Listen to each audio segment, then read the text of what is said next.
Hey Prakash, welcome back. Yeah, thank you. One thing I want to make it clear. 1DX Mark II मैंने launch नहीं किया था, मैंने 1DX Mark III किया था. 1DX Mark II mister Raju Sultania ने किया था. मैंने 5D Mark IV किया था, USR किया था, but 1DX Mark II mister Sultania ने किया था. Right, there was a comment earlier that was talking about Mr. Sultania launching the 1DX Mark II, I think. Yeah, no. Right, that's in response to that. Okay, so one of the questions that I had, which I had not asked yet, is about your inspirations. Since we spoke about the movie, and you also get inspired by movies, who are your biggest inspirations in your career, in your life? Who are some of the people who really, really inspired you? Actually मैं आपको बताऊं, मुझे बहुत से लोगों ने inspire किया है. बट मेरा इंस्पायरेशन जो है ना, वो समय के साथ बदलता रहता है. मान लो मैंने कभी मिस्टर राय को काफी फॉलो किया था, आज भी मैं उनको फॉलो करता हूँ, आज भी मुझे उनकी फोटोग्राफी अच्छी लगती है, लेकिन उनका एक डिफरेंट जॉनर है. तो मुझे आर्किटेक्चरल फोटोग्राफी में mister Hufton and Crow British photographer हैं, कमाल का काम करते हैं, तो मुझे उनका काम बड़ा अच्छा लगता है. या फिर एक न्यू फोटोग्राफर है एमिन कुलवेव, तो उनका काम वेडिंग के अंदर मुझे बहुत कमाल का लगता है. बड़ा कमाल का, अकेला बंदा सिंगल हैंडेडली वेडिंग करने जाता है फोटोग्राफी करने, और क्या कमाल की फोटोग्राफी करता है, और क्या उसकी नजर है. तो मुझे हमेशा जो भी नए नए लोग आते हैं, मैं उनसे इंस्पायर होता हूँ. मुझे कई बार ऐसा लगता है कि हमारे इंडिया में फोटोग्राफर्स क्या करते हैं कि बहुत कम फोटोग्राफर है इंडिया में जो अपना बहुत यूनिक मौलिक तरीके से काम करते हैं. वो लोग कॉपी बहुत करते हैं. वो लोग फॉरेन के फोटोग्राफर्स के फोटो रखते हैं अपने पास, फिर उसी की तरह की काम करने की ट्राई करते हैं, या कभी अच्छा काम कर भी लेते हैं, बट फिर वो कंसिस्टेंसी नहीं होती है कि हमेशा. आज से 10 साल पहले जिस फोटोग्राफर को हमने अच्छा काम करते देखा था, 10 साल के बाद में भी वो फोटोग्राफर उतना ही अच्छा काम कर रहा है, ऐसा कई बार नहीं मिलता है. तो मेरे इंस्पिरेशन से चेंज होते हैं. मूवीज में से भी मैं देखता हूँ, मैं कभी पेंटर से भी कभी कुछ सीख लेता हूँ, कभी मैं आर्किटेक्ट से भी काफी सारी चीजें सीख लेता हूँ. उनकी जब डिस्कशन होती है और उनका जब मैं पर्सपेक्टिव देखता हूँ, तो मेरा फोटोग्राफी का अंदाज चेंज हो जाता है. आर्किटेक्चरल फोटोग्राफी मेरी है और मैंने काफी काम किया है. और ड्यूरिंग दिस लॉकडाउन मुझे फिर से ऐसा लगा कि मुझे अब वेडिंग के साथ साथ में आर्किटेक्चरल फोटोग्राफी फिर से शुरू करनी चाहिए, और मैं सीरियस हूँ. और मैंने 1-2 असाइनमेंट्स ले भी लिए हैं, और जैसे ही लॉकडाउन खत्म होगा मैं आर्किटेक्चरल फोटोग्राफी स्टार्ट कर दूंगा. तो क्योंकि मुझे ऐसा लग रहा है कि सिर्फ वेडिंग करके मैं एक सैचुरेशन पॉइंट पे आ गया हूँ, तो मुझे भी थोड़ा मोनोटोनस ब्रेक करना है. तो वेडिंग भी करूंगा, आर्किटेक्चरल फोटोग्राफी भी करूंगा. इसलिए मैंने कहा कि मेरी इंस्पायरेशंस मेरे चेंज होते रहते हैं. मेरा इंस्पायरेशन एक आर्किटेक्ट भी हो सकता है, मेरा इंस्पायरेशन एक ब्राइड ग्रूम भी हो सकते हैं.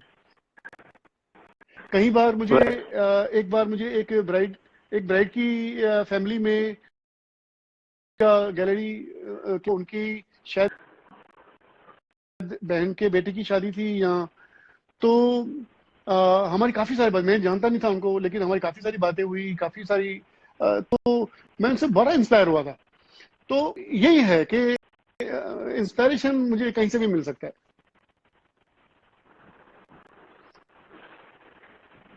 Jagdish Agarwal is a very inspirational person. I happen to know him personally.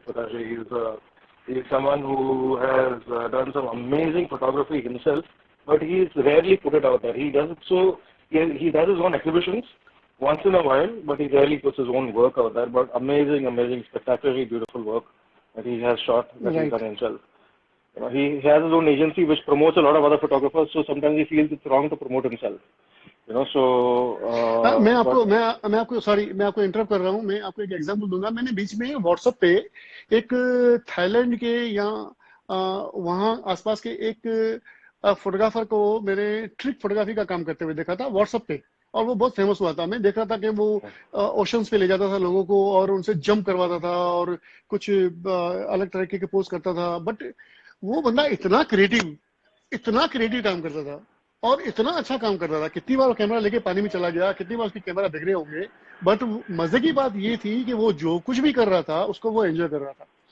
मैंने आज तक अपने पास वो मोबाइल में वो क्लिप सेव करके रखी हुई है. बट मुझे नहीं पता, बिकॉज उसका न कहीं नाम है, वो कहीं से उड़ती उड़ती आ गई और हमारे पास रह गई। बट वही है कि इंस्पायर होने के लिए बस दिल और दिमाग और आंखें खुली चाहिए बस, और ये हम स्वीकारने के लिए तैयार हो कि हम नहीं हैं।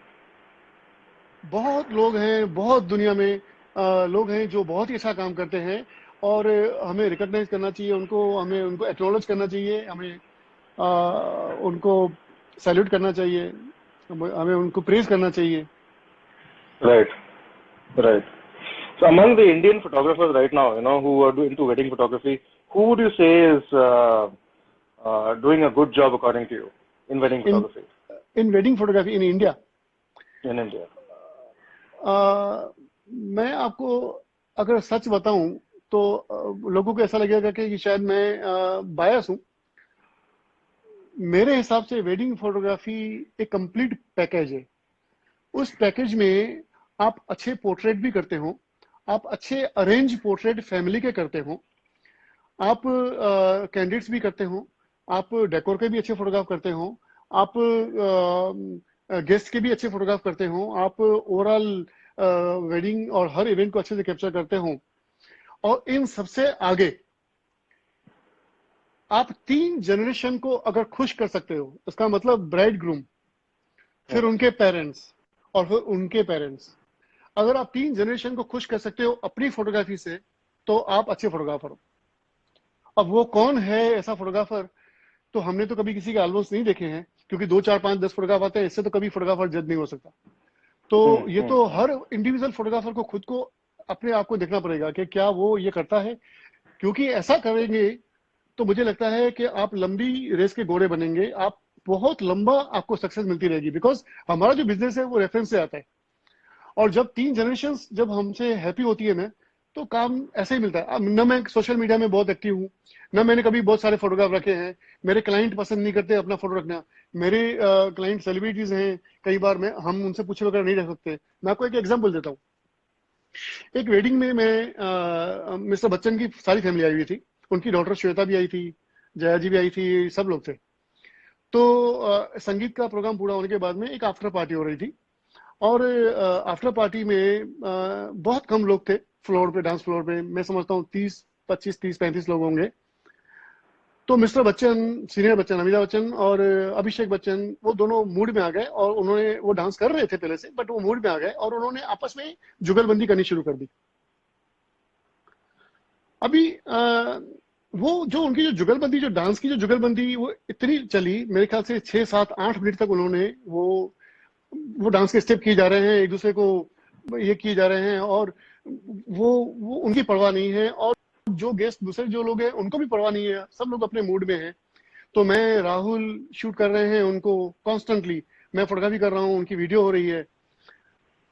बाद में जब हम लोग क्या करते हैं कि जब हमें फिल्म जब हम बनाते हैं और जब क्लाइंट को देते हैं, तो बिकॉज वो भले अमिताभ बच्चन उनके फैमिली फ्रेंड से, बट मैं 7 मिनट की क्लिप उनके फंक्शन में नहीं रख सकता।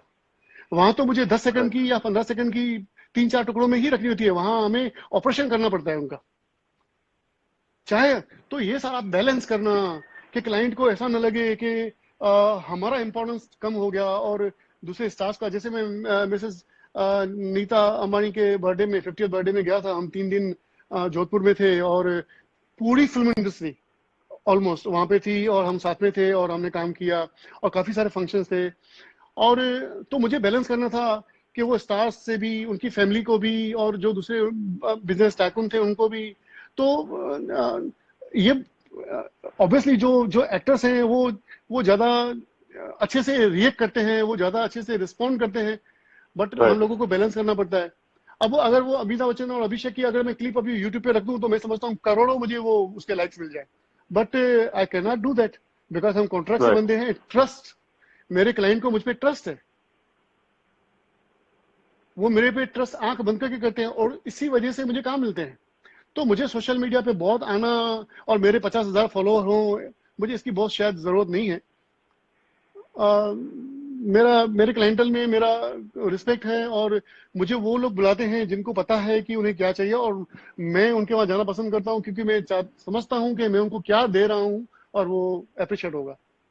तो ये दोनों चीजें हैं, पैसा भी मिलता है, इज्जत भी मिलती है, काम का सेटिस्फेक्शन भी होता है, बट उसके लिए हमको भी थोड़ा पेशेंस रखना पड़ता है, हमें भी इस तरह के क्लाइंट तैयार करने पड़ते हैं, इस तरह की सर्विसेज देनी पड़ती है, इस तरह की समझदारी रखनी पड़ती है। Prakash, I just want to sort of do a small recap of what you just said. From two things that come to my mind about what you just said, very important things. One is a very early lesson that you learned: never break your word, never break a bond, because that bond is very, very important. Never break your word, never break a commitment. That thing that you learned very early on in your life, but never breaking a commitment. Second thing that you just mentioned was just now, where you said that you have to keep 3 generations of a family satisfied and happy with your work. बिल्कुल If you can बिल्कुल satisfy 3 generations, then that means that you can be a successful photographer. I think both these aspects, about your commitment and about your bond and about the three generations that you're satisfying. If a photographer can have both these aspects together, okay, then that photographer is bound to become a very successful photographer. I think that's a very, very good takeaway, Prakashi, from whatever you said. So, very good learning points, for all photographers, not just for wedding photographers. I think for all photographers out there, for all businessmen out there, keep everyone happy, keep your clients happy. 3 generations of clients should be happy with your work, and you'll be very successful. So this is a question that I've been meaning to ask you, not just now, but for a while. Before I ask you this question, there's another question that I wanted to ask you, which came to mind while you were speaking. You've been a judge at the Better Photography Wedding Photographer of the Year Awards. You've been a judge right from the very beginning. In fact, you've been a yes well-wisher. from the first You've seen the evolution right. that has happened. So Prakashi, in the last 2 or 3 editions, I'm sure you must have also noticed that we've been having a lot of small town photographers, from small towns who are also sending in their entries.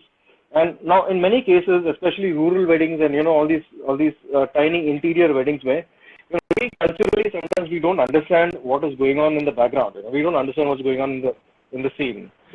So it becomes difficult for us also to sometimes tell, okay, what exactly is this series of pictures all about, or what exactly is this frame about. We have to really, really, try and dig deep to find the story behind that one frame or that one picture. But that is also wedding photography, and not necessarily right. that image may look glamorous, but that is also a very important part of our country's culture and history, in fact. So it becomes a very important aspect. How do you, as a judge, especially in the Wedding Photographer of the Year, how do you judge a contest? Luckily I'm on the other side. I can appreciate your judge. I can look at you judge and I can appreciate it. So you will not find me speaking too much, especially at that particular point of time when you're judging, because I'm looking at it and I'm in my mind, I'm thinking, my God, it's not an easy job to judge. So how do you judge some of these aspects of photography? How do you look at it? See, while judging, I always take care, what connects. That is my first thing. If I see a photograph and in first look, let me speak in Hindi. तो जैसे ही मैंने अगर photograph देखा और मुझे पहली नजर में लगा कि इसमें कुछ इमोशनल कनेक्शन है, तो मैं उसको पहले तो रखता हूँ कि चलो देयर इज समथिंग. क्योंकि कई बार ये होता है कि हमें पोज करवाना हो किसी से भी, तो इसमें कोई आपत्ति नहीं है. फिल्में भी बनती हैं, उसको डायरेक्ट किया जाता है, तो इसमें नथिंग रॉन्ग. बट अगर डायरेक्टर उसमें से अच्छे इमोशंस निकाल सकता है और वो पता नहीं चलता है कि ये एक्ट है, वहां तक कोई प्रॉब्लम नहीं है. तो मुझे पहले ऐसा लग रहा है कि भाई wedding photographer of the year बनने के लिए you should be a very good story teller. आप अच्छे स्टोरी टेलर होने चाहिए. अब स्टोरी टेलर में 2 चीजें होती है. एक स्टोरी टेलर आजकल बहुत चल पड़े हैं जो बहुत बोलते हैं और डिलीवर कुछ नहीं करते हैं. वो बातें आपको उस फोटोग्राफ के बारे में बताते हैं कि क्लाइंट को उस वक्त ऐसा लगता है कि वाह, बट जब वही क्लाइंट वही फोटो जब दूसरों को दिखाता है तो उस दूसरे आदमी को उसमें कुछ नया नहीं लगता है. और जब उसको कुछ नया नहीं लगता है तो फिर वो जो क्लाइंट जो फर्स्ट जो बहुत इंप्रेस था, उसको लगता है कि शायद मैं आई वाज रॉन्ग. तो एक वो स्टोरी टेलर है, और एक स्टोरी टेलर है जो फोटो की स्टोरी से बोलते हैं, जो खुद नहीं बोलते. जिनके 10, 15, 20 फोटोग्राफ एक वेडिंग के बोलते हैं, जिसमें डिफरेंट एस्पेक्ट्स होते हैं, उसमें इमोशंस भी होते हैं, उसमें डिफरेंट कंपोजिशंस भी होते हैं, उसमें टाइमिंग, और वो जो कहना क्या चाहता है बंदा, चाहे वो वेडिंग बहुत गरीब लोगों का हो। मैं आपको एक एग्जांपल देता हूँ। मैंने अभी आपकी जो ये जो कंपटीशन हो रही है, और उसमें आपकी मेरे जो बुक्स में जो आपने फोटोग्राफ डाले थे सिंगल स्टोरी, और उसमें तो मैंने किसी का एक देखा था वेडिंग सीरीज, और मैं बहुत इम्प्रेस हुआ था। ये अलग बात है कि उस वेडिंग, बट प्रॉब्लम ये था कि वो बहुत ओवर एडिट करते हैं, और वो एडिटिंग पता चल जाता है। बट द वे उन्होंने जो शूट किया है, और बहुत ही मेरे ख्याल से एक मुस्लिम वेडिंग है, बट बहुत ही अच्छे से कैप्चर किया है, बहुत अच्छी नजर है, बहुत यानी विजन है। तो मुझे लगता है कि wedding photographer of the year बनने के लिए आप एक अच्छे स्टोरी टेलर हो, आप एक अच्छे लिसनर हो, आप अच्छे ऑब्जर्वर हो। आप जब क्लाइंट को जब आप क्लाइंट के पास जाते हैं, आप जब उनको अपनी सर्विसेज ऑफर करते हैं, तो क्लाइंट क्या चाहता है आप वो सुने, और अगर आप कैपेबल हैं उनकी बात को डिलीवर करने को तो काम ले।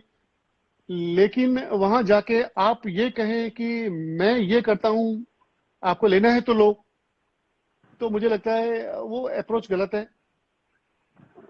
क्योंकि आप वेडिंग फोटोग्राफर हो, आप जाके क्लाइंट को ऐसा नहीं बोल सकते कि मैं ये करता हूँ। हाँ, आप ये बोल सकते हैं मैं ये करता हूँ, आपको पसंद आता है तो बताइए।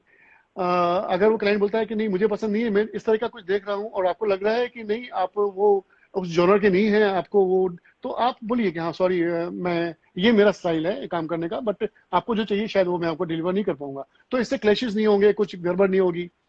तो wedding of photographer of the year में मुझे लगता है ना कि फोटोग्राफर एक कंप्लीट, वो बोलते हैं रेमंड में कंप्लीट मैन, तो वो कंप्लीट मैन होना चाहिए। ऐसा नहीं है आपने 5 फोटो अच्छे खींच लिए, ऊंधे होके ऐसे करके ऐसे लटक के, यहाँ लाइट डाल के वहां लाइट डाल के, तो वो कितना टाइम चलेगा, उसकी इंप्रेशन कितना टाइम चलेगी, वो फोटो कितना टाइम अच्छा लगेगा। टोटलिटी चाहिए आपको, उनकी मदर फादर के भी अच्छे पिक्चर्स चाहिए, और बहुत खूबसूरत फोटोग्राफ चाहिए, उनकी बहन बहनों के, उनके फूफा के भी चाहिए। प्रॉब्लम क्या होती है जब आप फोटोग्राफी कर रहे हो, तो आप मेन फैमिली को, तो आप जब शूट कर रहे हो आप मेन फैमिली को तो ध्यान दे रहे हो, उनके अच्छे पिक्चर कर रहे हो। जब आपके फोटोग्राफ बहुत अच्छे हैं तो मामा बोलेगा कि मेरा फोटो क्यों नहीं है। फोटोग्राफी जब अच्छी नहीं है तो नो बडी बोलता, कोई नहीं बोलेगा मेरा फोटो क्यों नहीं है, बोलेगा बाहर भैया। बट अगर अच्छी है तो सब चाहेंगे मेरा फोटो क्यों नहीं है, मेरा फोटो क्यों नहीं है, डिमांड होगी। तो आपको उस तरीके की तैयारी रखनी पड़ती है। आपको हर चीज को समझना होता है। वो जिस तरह से तैयार हुए हैं उनके मामा चाचा, उनको वो फिर ऐसे इस तरह से तैयार नहीं होने वाले हैं। आपको उनको भी इक्वली इंपॉर्टेंस देना होता है। आप सिर्फ ब्राइड ग्रूम के आगे पीछे घूमे, हाँ आप कर लेना, आप ब्राइड ग्रूम के लिए आप डेडिकेटेड फोटोग्राफर रख लो। बट कहने का मतलब ये है कि end of the deal you should be a complete photographer. ऐसा नहीं कि मैं कैंडिड करता हूँ, बड़ा फैशन है इस वर्ड का, कैंडिड। किसी को बोलो तो वो वीडियो बोले मैं कैंडिड वीडियो करता हूँ। अच्छा, कैंडिड वीडियो का मतलब क्या है? स्टूल के नीचे से शूट करना, टेबल के नीचे से शूट करना, इज दैट कैंडिड? कैंडिड का मतलब क्या है? आप में हिम्मत नहीं है क्लाइंट को सामना करने की, उसको अप्रोच करने की, और छुप के वहां से शूट कर रहे हो, is that candid? I don't believe this is candid. Right. Very thought-provoking answer. Very well said. So, in fact, there's just a comment. As I was speaking, there's a comment that came on screen. Very true and very well said by Ankit Damani. Yeah, that's true. Very well said. There is a question that has been playing on my mind, Prakashji, over the last couple of years, in fact. Something that has been, we are a country with the most unbelievable cultures, a variety of it, a variety of food, a variety of clothing, a variety of fashion, a variety of religions, a variety of rituals, and all of it comes together at a wedding. You can see all of it at a wedding. And so basically, if you go to a wedding, it's like it's a collection of that particular kind of culture. It's a collection of that culture that comes together, and it comes together very beautifully. You know, it comes together very, very concisely at a wedding. Right. But historically, if you look at wedding photographers, it's always been a job. I have seen that by and large, I'm talking about 99% of wedding photographers. Of course, there are certain photographers who don't treat it as a job. It's more an obsession than a passion. But in a job, what happens is once the wedding is over and done with, nobody thinks about some of these aspects of history. Okay, I think that there is a huge opportunity that we have as a wedding photography, as a community of wedding photographers, to collect this history and make a record of it. Because Right. if there is a wedding in the south of the country, a wedding in the north of the country, and the wedding across the country, every 500 kilometers, the customs change. And if we can, to keep these ideas or to keep the knowledge of some of these customs alive as a part of history, as a part of documentation, I think that there should, in my opinion, there should be an archive that should be created by wedding photographers where some of these customs and some of these things should be actually preserved and kept, because this is something unique that a wedding photographer can do, which a lot of other kinds of photographers cannot actually get to that point, because these kind of customs. The idea came to me, actually, it's not an original thought, it's not my own idea. There was a Chinese gentleman in China who started something called as the Beijing Silver Mine Project, okay, where he rescued negatives, okay, that was going to be basically silver recovery karne ke liye. They were going to take those negatives and put it into a sort of chemicals and recover the silver from it. Right. So he rescued those negatives. And what he found there, these are old negatives, okay, from hundreds of weddings. What he found there was a treasure, okay, of culture, of what customs that people would do, and he recovered it, and today it is a massive project with a huge amount of funding. And if you actually go and see it, you will see what culture was like 20 years ago and 30 years ago. Right. Now what happened at a wedding is, you would look at it, you will keep watching that thing again and again and again. You will go to the next photo, next photo, next photo. So I just want your opinion on something like this. Is this something that maybe a better photography and Prakash Talukani and some of the senior photographers can start something like this?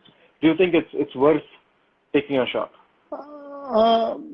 We have to discuss on this, but we can do that. We can start a club like this, and we can do this. We will sit and we will discuss on this. Very good. So Prakash, I have your word on that, and we should begin. Prakash, someone has asked a technical question. It's very simple. That I shoot on neutral or I shoot on standard.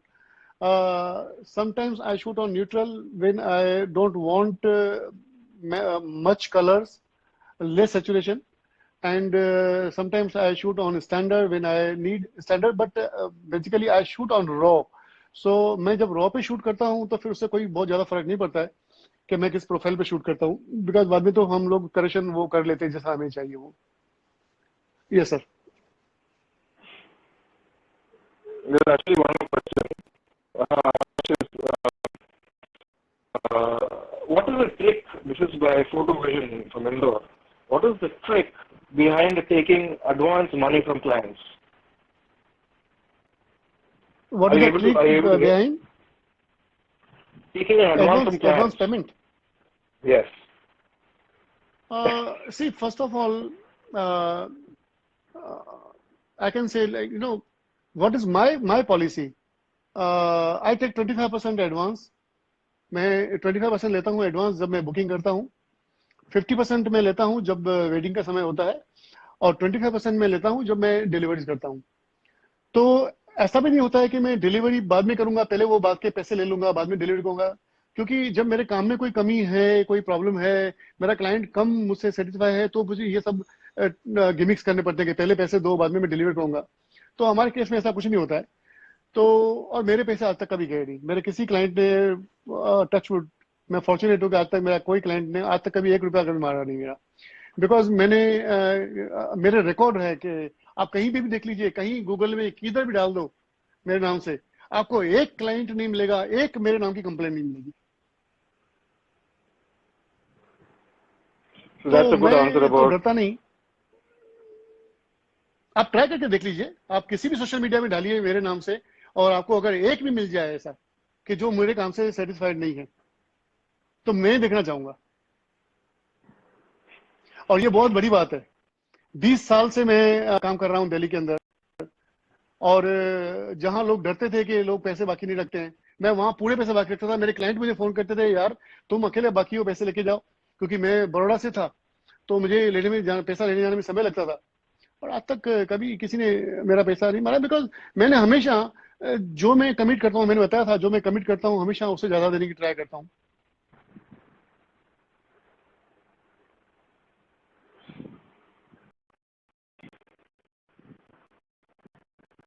There is, Prakashji, there is a question that has come. Can you hear me, Prakashji? Am I audible? Yes, I can hear you. I can hear you. Okay, so there's a question. You mentioned that by 2020 there is 10% vaccination rates. If Your voice is breaking. The question is that there will be, in one of your interviews in 2015, in one of your interviews you had mentioned, in 2015 शायद Better Photography में आपका interview हुआ था, in Better Photography, Okay. where you had mentioned that by 2020, 80% of weddings would be destination weddings. So the question that came out was, is this the beginning after lockdown? Is this the beginning after lockdown? Well, Ankit Damani, this question was actually already answered by Prakash,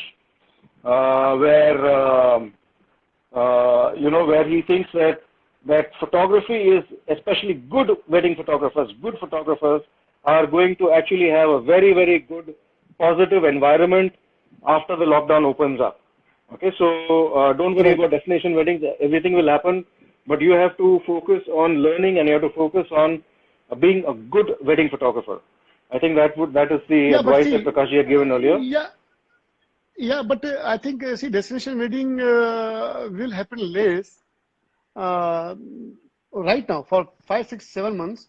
Later on, maybe January onwards, if corona का अगर control में आ जाता है काफी सारा, then फिर जनवरी onwards तो फिर शुरू हो जाएंगे डेस्टिनेशन। बट इंटरनेशनल वेडिंग का तो अभी कोई चांस नहीं है, 1 सवा साल तक तो कुछ नहीं होना है। नेक्स्ट अप्रैल मई तक मैं समझता हूँ इंटरनेशनल वेडिंग नहीं होंगे। नेक्स्ट अप्रैल मई तक अगर पूरा सब कंट्रोल में आ गया पूरे वर्ल्ड में, देन फिर इंटरनेशनल वेडिंग शुरू हो जाएंगे। बट जो मुझे लग रहा है कि ये जो सिस्टम शुरू होगा कम गेस्ट का, 100, 150, 200 लोगों का, ये काफी लंबा चलेगा। और ये जितना लंबा चलेगा, मैं आपको सच बोलता हूँ, ये मेरा एक्सपीरियंस है, फोटोग्राफर्स के लिए इतना फायदा है। फोटोग्राफर के लिए ज्यादा रिस्पेक्ट मिलेगा, फोटोग्राफर ज्यादा मेहनत करेंगे, फोटोग्राफर अपने काम से खुश होंगे खुद को। जो अभी जाते हैं काम करके आ जाते हैं, रात को सो जाते हैं, उन्हें पता भी नहीं होता है हमने क्या किया, वो गहरी नींद में सोएंगे कि हमने आज बड़ा अच्छा काम किया, क्योंकि उनको कोई नोटिस करने वाला हो। फोटोग्राफर को नोटिस करने वाला मिलेगा, अप्रिशिएट करने वाले मिलेंगे। क्योंकि 2 फोटोग्राफर अगर जाएंगे एक वेडिंग में, तो पूरा रिस्पॉन्सिबिलिटी का उनका, एक ब्राइड साइड से कॉल कर रहा है, ग्रूम साइड से कॉल कर रहा है, 2 फोटोग्राफर हैं, 2 वीडियोग्राफर हैं, 4 लोग काम कर रहे हैं, तो उनको बढ़ चढ़ के काम करना पड़ेगा, वो निकालना पड़ेगा, वो सब चीजें अपने अंदर से कुछ क्वालिटीज लानी पड़ेगी, कुछ नयापन करना पड़ेगा। क्लाइंट भी खुश होगा, आप भी खुश होगे, रिलेशन अच्छे बनेंगे, एप्रिशिएशन मिलेगा, पैसा डूबेगा नहीं। अभी कोई मुझसे पूछ रहा था कि मैंने 25% एडवांस लिया है और वेडिंग वो जो है वो कैंसिल हो रहा है, तो मुझे पैसा वापस देना चाहिए। मेरे ख्याल से नून बावसर का था। देखिए ऐसा है कि मैंने भी एडवांस लिए हुए हैं। अगर वो वेडिंग वो करते ही नहीं है, जो पॉसिबल नहीं है, वो वेडिंग तो करेंगे। अब ऐसा हो सकता है कि अगर उनका वेडिंग नवंबर में शिफ्ट होता है और जिस डेट में शिफ्ट होता है उस डेट में अगर आपके पास डेट अवेलेबल नहीं है, तो आपको एडवांस उनको वापस देना पड़ेगा। देना भी चाहिए, मैं समझता हूँ। अगर मैं होता तो ये करता। मैं आपको सलाह नहीं दे रहा हूँ, मैं होता तो ये करता। और अगर हम कर सकते हैं तो कर लेना है, शादी तो वो करेंगे। लेकिन अगर मान लो वो वेडिंग जब उन्होंने बुक किया था वो बड़ा था साइज में, अब वो साइज छोटा हो गया है, अब वो 100 लोगों से कर रहे हैं, तो जहां आपको 4 फोटोग्राफर 4 कैमरामैन की जरूरत थी, अब वहां पे आपको 4 फोटोग्राफर नहीं ले जाके 2 फोटोग्राफर ले जाने हैं, तो आपकी असाइनमेंट फीस ऑब्वियसली कम हो जाएगी। तो आप अपना एक रिजनेबल चार्ज लीजिए और वो करके और कर दीजिए। क्योंकि अगर आप क्लाइंट को बोलेंगे कि आपका लॉस हुआ है, 4-5 महीने 6 महीने आपने कुछ नहीं किया है, तो क्लाइंट उसको कंसीडर नहीं करेगा, क्योंकि क्लाइंट का भी तो नुकसान हुआ ही होगा। Correct. Prakash, there's one more question that has come. You have shot a variety, but this is by Mehul Rishi Praful from Praful Arts. He's saying that you have shot a variety of weddings across the country. What was the most memorable, and what kind of weddings do you enjoy the most as a photographer? Do you enjoy celebrity wedding more, or do you enjoy routine people's weddings more? By routine people's, he's probably referring to middle class weddings. सी मैं आपको बताऊं, एक certain level पे तो मैं her wedding enjoy करता हूं। एक सर्टेन, किसी में कुछ होता है, किसी में कुछ होता है, कहाँ पे ब्राइड बड़ी अच्छी होती है, कहीं पे हैपनिंग बड़े अच्छे होते हैं, तो मैं सर्टेन लेवल पे तो एंजॉय करता हूं हर वेडिंग से। बट ऐसा मेमोरेबल वेडिंग के बस वो याद रह जाए, बिकॉज ऐसा इसलिए नहीं होता है कि हर बार कुछ नया, हर बार कुछ बड़ा, हर बार कुछ डिफरेंट, हर बार नए कॉन्सेप्ट आते हैं, तो फिर हम कुछ पीछे वाली जो बात है भूल जाते हैं। बट एक चीज मैं ऑनेस्टली बोलूंगा, जितना बड़ा वेडिंग, स्ट्रेस लेवल इतना ही ज्यादा होता है, क्लाइंट की डिमांड इतनी ही ज्यादा होती है, सर्विसेज हमें इतनी ही ज्यादा देनी होती है, हमें वहां पे बहुत ही अलर्ट रहना पड़ता है। और इन सब चीजों में, इन सब मैनेजमेंट में, इन सब काम कराने में खुद को काम करने का मजा कुछ थोड़ा कम आता है। हम ऐसा होता है कि हम सर्टेन काम कर लेते हैं और अच्छा काम करके, बोलते हैं ना, बैटिंग करने गए और 5, 6, 10 छक्के लगा दिए और फिर साइड में बैठ गए, तो वो हम छक्के लगा लेते हैं, फिर साइड में जाते हैं, बिकॉज फिर हम लोगों को बहुत सारी और चीजें देखनी होती है। बिकॉज मैंने जैसे बताया कि वेडिंग वो एक जस्ट अच्छी फोटोग्राफी करना नहीं है, बट अच्छी डिलीवरेबल्स भी है, अच्छी पैकेजिंग भी है, अच्छी स्टाइल भी है, अच्छी सर्विसेज भी है। तो it's a combination of everything, it's a complete package. तो ऐसा होता है। बट अगर सच में रियली में वेडिंग एंजॉय करना हो तो मिडिल क्लास वेडिंग में जाओ, कम कम क्रू को लेके जाओ, जहां ब्राइड ग्रूम आपसे काम करवाने के लिए आपके फैन हो, वो आपको बहुत समय देंगे, वो आपको बहुत इंपॉर्टेंस देंगे, और वहां आपको पैसा बहुत कम मिलेगा, बट उस वेडिंग में आपको काम करने का बहुत मजा आएगा। So I'm guessing, Prakashji, that once in a while it's good to do that kind of a wedding as well. Maybe with a economy friend or देखनी है with a sir, family. Obviously economy देखनी है, तो मैं तो नहीं कर सकता। इसलिए मैं मुझे कई बार बहुत से क्लाइंट, मेरी ब्राइड बोलती है मुझे कि हम अफोर्ड नहीं कर सकते आपको, आप। बट प्रॉब्लम ये होती है कि अगर उनकी डेट ऐसी हो कि जहाँ पे ऑफ सीजन हो तो मैं कर भी लूँ, बट जहाँ पे नवंबर, दिसंबर और इस तरह का हो और वो भी मेरी डेट हो, तो फिर मैं कंप्रोमाइज नहीं कर सकता, बिकॉज मेरे पास बहुत बड़ी टीम है काम करने वाली। और जो मेरे फोटोग्राफर्स हैं वो जितना जॉब करते हैं उनके उतने पैसे मिलते हैं, तो मुझे ये सब चीजें कॉमर्शियल देखना पड़ता है। Of course. There is a question that has come from Anirudh Chelkar. He's saying that, is there any way of educating a client about the quality of photography? And this is a common problem, regardless of what kind of photography, what genre of photography. It happens in wedding photography, it happens in other kinds of commercial photography as well. Is there any way of educating the client? What do you do to educate the client? Your voice was breaking, so I didn't get exactly what you said. Is there any question over here? Yeah, so it came in the thing by Chelkar Anirudh. Okay. He asks, is there any way of educating the client about the quality of good photography? No. See, who are we? Who are we? How can we educate the client? And why should we educate the client? मुझे नहीं लगता है, and I think ये सोच भी गलत है। मुझे तो ऐसा लगता है कि क्लाइंट कैसा भी हो, उसको उसके रूप में शूट करो, वो जो मजा है। कई बार क्लाइंट ऐसा होता है कि उसके कपड़े पहनने का ठिकाना नहीं होता है, वो ऐसे अजीब से कपड़े और अजीब तरीके से बिहेव करते हैं, बट वो ही कैप्चर करो। अब उनको सोफिस्टिकेशन दिखाने की जरूरत क्यों है? उनको सोफिस्टिकेशन सिखाने की जरूरत क्यों है? उनको डिसेंसी सिखाने की जरूरत क्यों है? अरे वो जैसे हैं वो शूट करो, उनको कोई प्रॉब्लम नहीं है, उनको वो दिखने में जैसे वो दिख रहे हैं वो, और आप भी मजा लो। तो मुझे तो नहीं लगता है किसी को हमें एजुकेट करना चाहिए। Right. good answer. ये कोई और भी there है सवाल पूछ रहे हैं कि is there any way of educating the clients about the quality of good photographs? Okay, एक और सवाल था कि किसी ने ऐसा पूछा था कि भाई ब्राइड के जो फोटो लेते हैं वो एक्ट्रेस की तरह लोग लेते हैं, तो क्या होना चाहिए? मुझे लगता है कि ब्राइड को ब्राइड की तरह ही कैप्चर करना चाहिए, उसमें वो सेंसेशंस, इमोशंस उसकी फोटोग्राफी में होने चाहिए। अगर कुछ पोज भी हो तो वो इतना रियलिस्टिक, इतना नेचुरल हो कि वो न लगे कि वो एक्टिंग कर रही है। मैं आपको एक एग्जांपल दूंगा, मैंने शिल्पा शेट्टी का जब वेडिंग किया था तो जब मैं उनकी फोटोग्राफी कर रहा था और जब उनके रूम में मुझे पोर्ट्रेट करने थे तो उनके हस्बैंड का मैं नाम भूल गया हूँ, शिल्पा शेट्टी के हस्बैंड का नाम आई फॉरगॉट हिज नेम।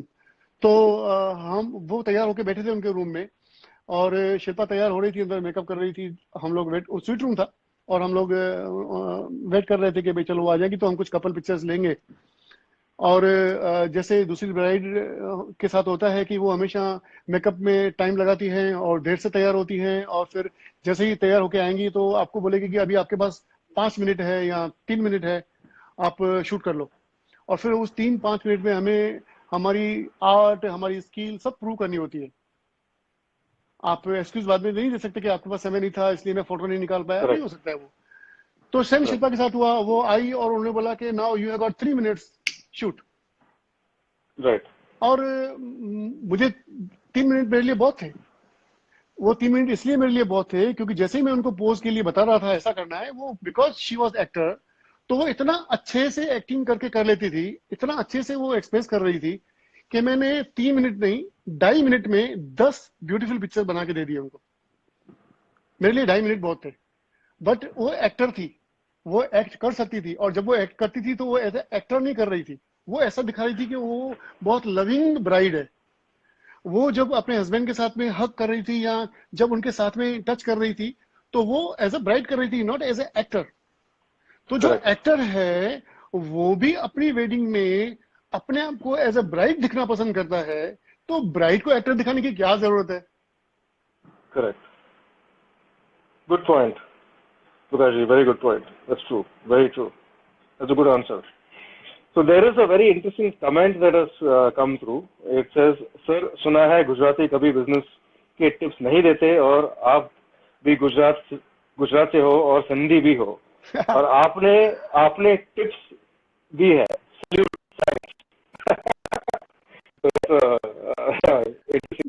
मैं आपको एक बात बता दूं, मैं आपको एक बात बता दूं।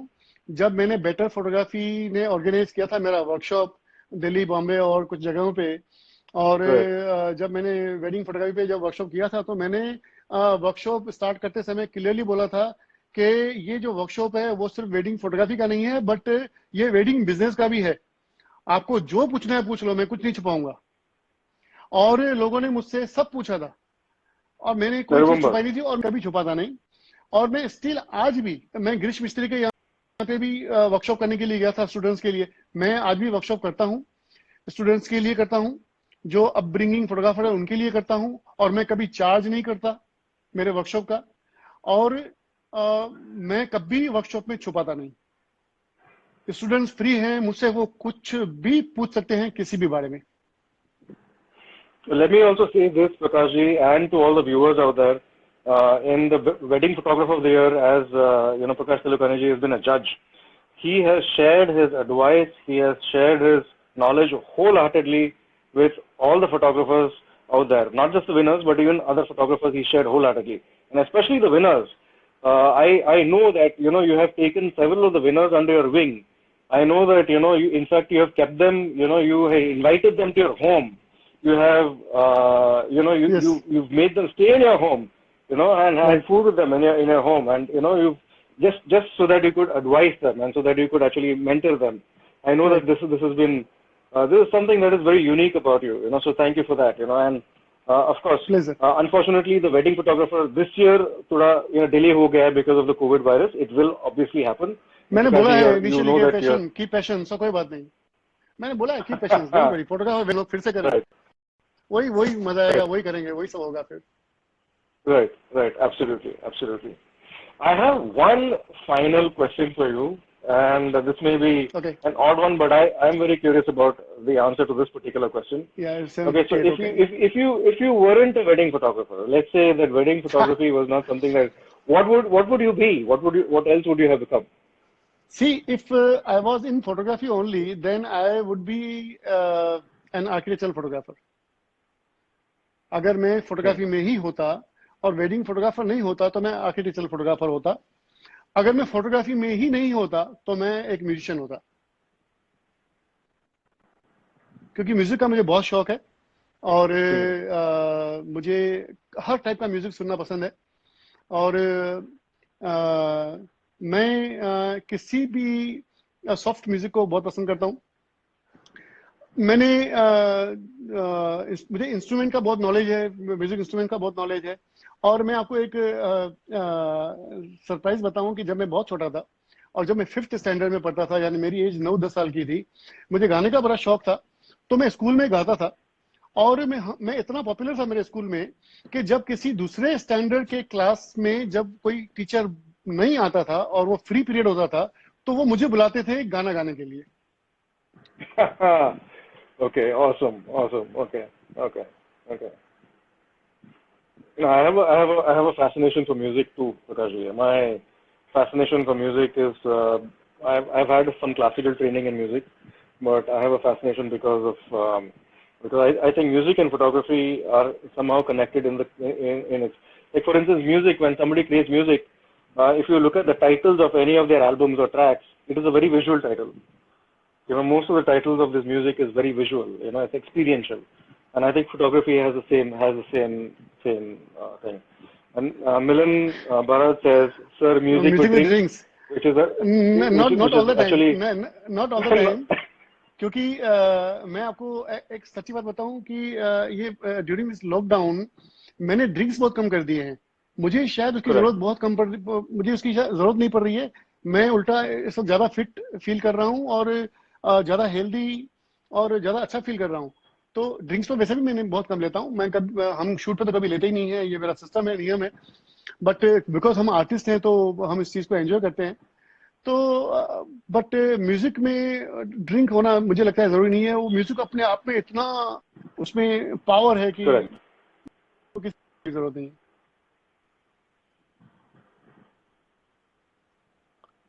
So shall we end up this now? I completely agree. It's 2 hours now. I completely agree.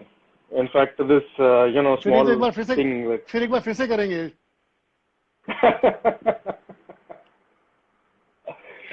And with that, Prakashji, I would like better photography हम ऐसा करेंगे. बेटर फोटोग्राफी कंपटीशन एक बार हो जाए, फिर एक बार फिर से करेंगे और उस कंपटीशन के बारे में डिस्कस करेंगे. Definitely, for sure. With that, Prakashji, I would like to close our live session. It is wonderful to have you. It has been an excellent session, and I think that whoever has been viewing the session, listening in, has gotten a huge amount of advice. Thank you for being so open with all the questions and answering all the questions. And like I sometimes say, there is nothing like a silly question. All questions are valuable, and all answers, especially if somebody is able to answer, even the small questions, well, you learn who you are, but you learn from it. So thank you for a wonderful learning experience, Prakashji. It has been wonderful. Pleasure. और भाई किसी photographer को अगर मेरी कोई बात बुरी लगी हो तो मैं माफी चाहूंगा, दिल से सॉरी चाहूंगा.